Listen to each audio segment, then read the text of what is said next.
ঈদ আনন্দে নৌভ্রমণ পরিণত হলো বিষাদে। মুন্সিগঞ্জে পদ্মা নদীতে গোসলে নেমে মারা গেলেন বাবা, ছেলে ও এক আত্মীয়। রাতে রেলের অতিরিক্ত প্রধান প্রকৌশলী ও ব্যাংক কর্মকর্তার পর সকালে উদ্ধার হয়েছে নিখোঁজ স্কুল ছাত্রের মরদেহ।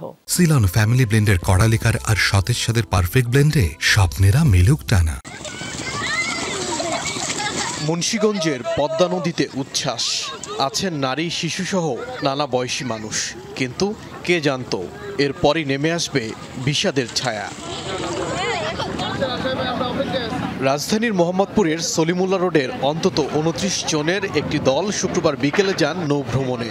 ধানকোড়া এলাকায় নৌকা থামিয়ে গোসলে নামেন তারা।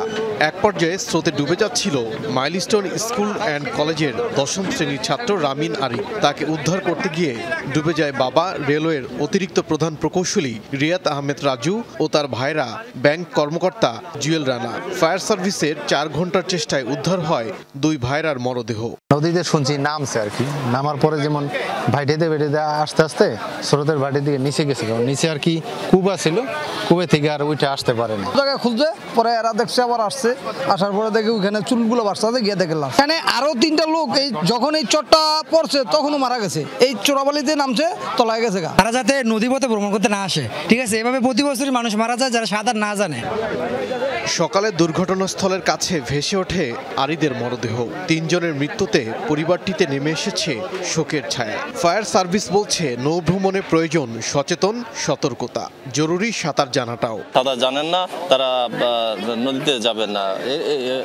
অনেক দূরে একটা চর, নদীর ভিতরে একটা চর, সেখানে ট্রলার নিয়ে গোসল করতে যাওয়া আসলে তাদের জন্য খুবই ঝুঁকিপূর্ণ বা রিস্ক ছিল।